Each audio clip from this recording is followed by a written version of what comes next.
Many people still naively believe that bribery or corruption simply involves stuffing a thick envelope into someone's pocket in a dimly lit corner. That is the mindset of amateurs, those who have never set foot in the true marketplace of power and interests. If one considers illicit maneuvering as an industry, then the act of direct envelope passing is merely the most primitive, risky, and inefficient level. In this ruthlessly pragmatic world, evil has been elevated to a science, a professional service process where technical errors are minimized to the furthest extent. People do not fear doing evil, they only fear doing evil stupidly and getting caught. It is from this fear that a class of intermediaries was born and has flourished, the specialists of clandestine transactions. Imagine you go to the market to buy fish. If you do not know how to inspect the gills, check the eyes, and most importantly, if you do not know the market price, you will surely be gouged by the seller or end up buying spoiled goods. Paying too much for a fish only costs you a few dollars and some irritation, but in business deals or legal lobbying worth tens of thousands of dollars, not knowing the price or not knowing how to deliver can lead to imprisonment or the total loss of one's fortune. A business wants to win a bid, but does not know if the official in charge prefers cash, bank transfers, or equity.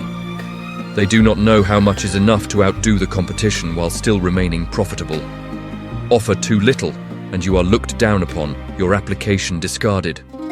Offer too much, and you lose profit, or worse, you terrify the other party because they suspect a trap.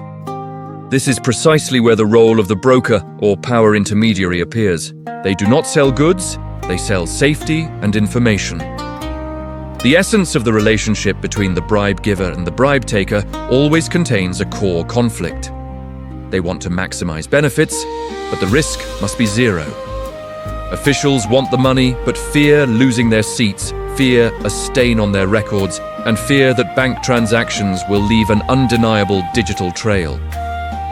Businesses want things to run smoothly, but fear being double-crossed, fear that once the money is handed over, the task will not be completed. Both sides stand at two ends of a bridge. They see each other and want to shake hands, but between them lies the abyss of the law and mutual suspicion. The intermediary is the one who builds that bridge. They transform a high-risk illegal act into a fair and square commercial transaction, complete with warranties, procedures, and even legalized invoices. These masters of the underground rules operate like high-level financial consultants. They hold an intangible but extremely expensive asset, the market price list and personal preferences.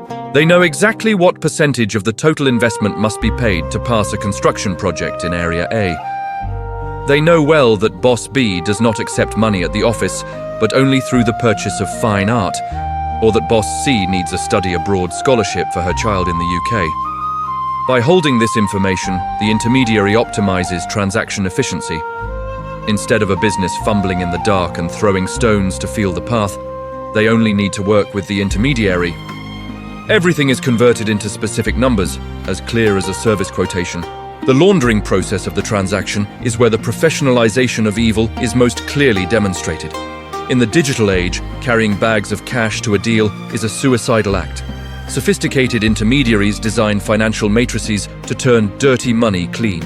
A common scenario is through consultancy contracts. A business wishing to bribe will sign a strategic consulting or market research contract with a backyard company, a shell or shadow company designated by the intermediary. Tens of thousands of dollars are transferred through legitimate bank channels, complete with VAT invoices and acceptance reports, even if those reports are just scraps of paper copied from the internet. In terms of accounting, this is a reasonable business expense that helps reduce corporate income tax. Legally, the official never receives money from the business. They remain perfectly clean. The money from that backyard company will be withdrawn, cycled through several more layers, and finally reach the recipient in the form of clean assets or cash. The efficiency of the transaction also lies in minimizing psychological risk for the recipient. Officials, no matter how greedy, always harbor a constant fear and a bit of dignity they need to protect. Receiving money directly from a business makes them feel like a high-class beggar or a criminal. But receiving it through an intermediary, under the guise of other civil transactions, makes them feel more secure. The intermediary acts as a shock absorber. If an incident occurs, if an investigative agency gets involved, the intermediary is the first line of defense. The relationship between officials and intermediaries is often built over many years, based on a bond of interests and deadly secrets, creating a law of silence that is difficult to break. Businesses also benefit, because if the deal fails, it is easier to demand money back from an intermediary than from an official. Delving deeper into the mechanics, these surgeons of the underworld also know how to exploit loopholes in the asset market to transfer value. Real estate and the stock market are two favorite playgrounds.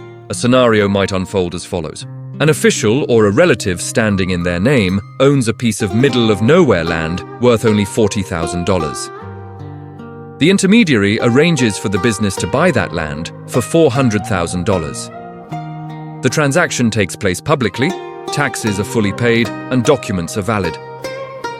The $360,000 difference is the bribe that has been legalized as real estate investment profit. No one can accuse the official of taking a bribe. They are simply a lucky investor. Similarly, in the stock market, manipulating the share prices of backyard companies to transfer profits to designated accounts is a familiar tactic of the black finance world.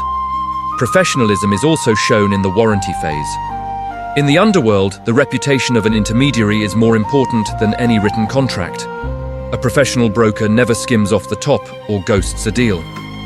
If a mission fails due to objective reasons, they are ready to refund the deposit or find a way to compensate with another opportunity. This underworld-style fairness makes the participating parties feel safer than when working with bureaucratic administrative agencies.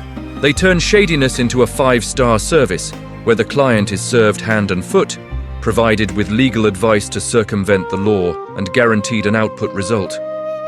However, the price to be paid for this professionalism is extremely high. Transaction costs skyrocket.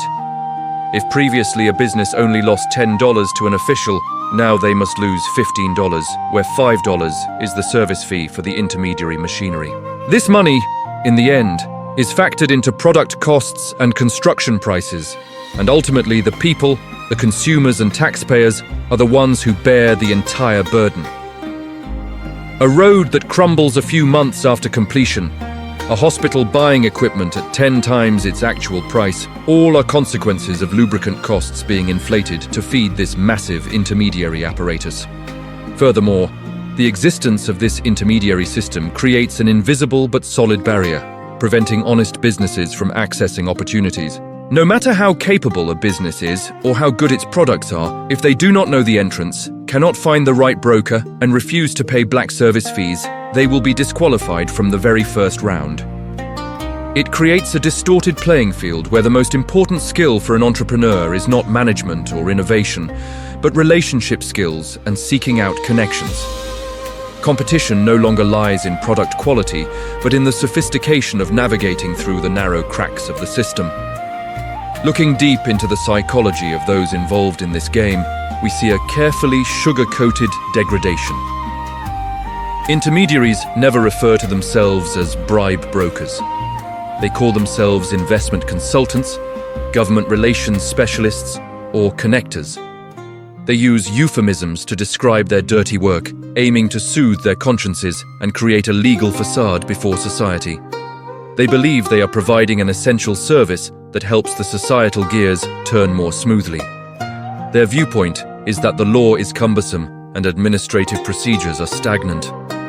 If we do not lubricate it, everything will grind to a halt. This is the most dangerous sophistry because it normalizes evil, turning the violation of the law into an inevitable rule of conduct. Another aspect few notice is mutual dependency. Once an official becomes accustomed to using an intermediary line to receive money, they become a hostage of that very line. The intermediary holds the evidence, controls the cash flow, and holds the official's political career in their hands. Initially, the official is the one giving orders, but gradually, the intermediary becomes the one coordinating the game. They can pressure the official to approve projects that are riskier and larger because the greed of the intermediary machinery is bottomless. At this point, the official is like a drug addict, knowing it is toxic but unable to quit because they have sunk too deep into this convenient service system. The sophistication of these interest groups also lies in their ability to diversify risk. They never put all their eggs in one basket. A seasoned broker will serve many different factions, and hold many different leads.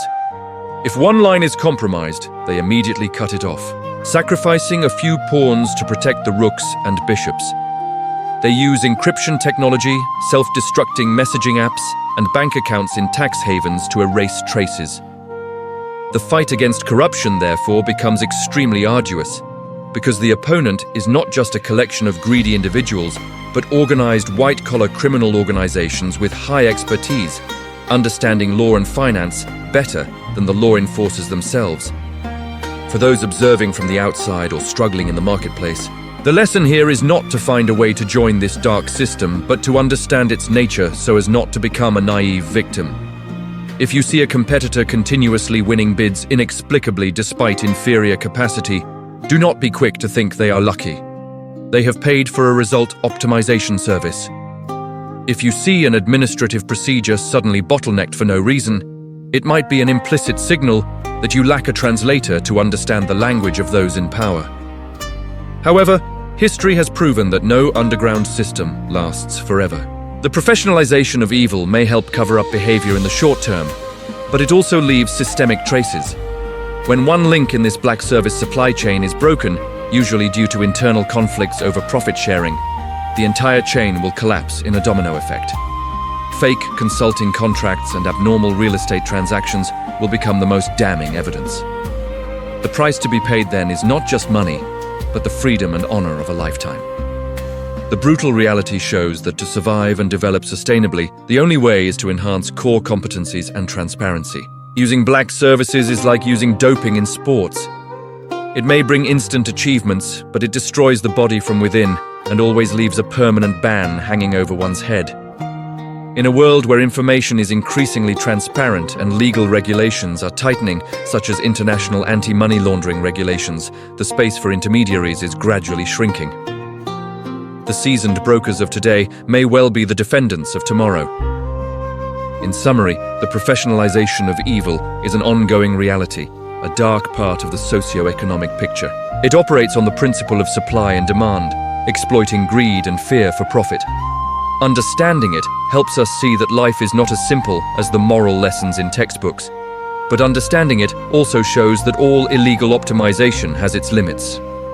The truly wise person is not the one who knows how to maneuver the best, but the one who knows how to build their position so that they do not need to maneuver, yet others still must respect them. That is the pinnacle of power and freedom. Do not let yourself be swept into the vortex of shady services where you think you are the king customer, but in reality, you are just a fat prey in the eyes of professional predators.